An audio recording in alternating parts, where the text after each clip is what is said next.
ইসলামী আন্দোলন বাংলাদেশ কুলিয়ারচর উপজেলা শাখার অন্তর্গত সালোয়া ইউনিয়ন শাখার আজকে কমিটি নবায়ন হবে। আজকে উপস্থিত আছেন ইসলামী শ্রমিক আন্দোলন বাংলাদেশ কুলিয়ারচর উপজেলা শাখার সম্মানিত সভাপতি, বিশেষ করে সালোয়া ইউনিয়নের সভাপতি হাফেজ সালিম ভাই এবং অন্যান্য নেতৃবৃন্দ। আসসালামু আলাইকুম ওয়া রাহমাতুল্লাহ।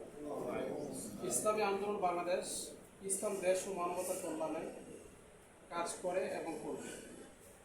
আমাদের টার্গেট যে আমরা সালোয়া ইউনিয়নের প্রতিটি ঘরে কীভাবে ইসলামের দাওয়াত পৌঁছাতে পারি, কীভাবে বেশি থেকে বেশি দাওয়াত দিতে পারি, আর এই দাওয়াতের মাধ্যমে আল্লাহর জমিন আল্লাহর দিন প্রতিষ্ঠা করার চেষ্টা এবং মেহনত আমাদের টার্গেট যে আমরা নিজের জান, নিজের মাল, নিজের সময় দিয়ে ইসলামী আন্দোলনকে আরও বেশি থেকে বেশি সালোয়া ইউনিয়নে বেগবান করব।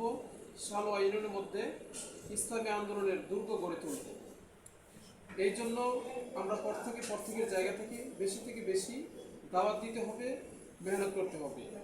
আমরা যারা পূর্বে কমিটিতে ছিলাম, যারা নতুন কমিটির দায়িত্ব নিব, আমরা প্রত্যেকেই খেয়াল রাখবো দায়িত্বের প্রতি সর্বোচ্চ গুরুত্ব দিয়ে যে আমরা ইসলামী আন্দোলনকে কীভাবে সালোয়া ইউনিয়নে আরও বেশি থেকে বেশি প্রসার করা যায়।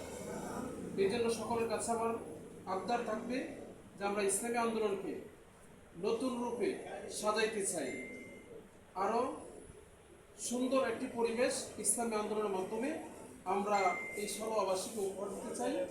এই জন্য আমরা এখন ইসলামী আন্দোলন বাংলাদেশ সালোয়া ইউনিয়ন শাখা কার্যালয়ে আছি।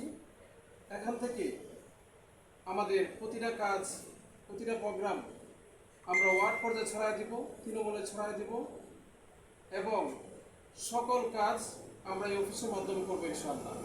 আমরা প্রত্যেকের জায়গায় সর্বোচ্চ দাওয়াত দেবো ইনশাআল্লাহ। আসসালামু আলাইকুম ওয়া রাহমাতুল্লাহ।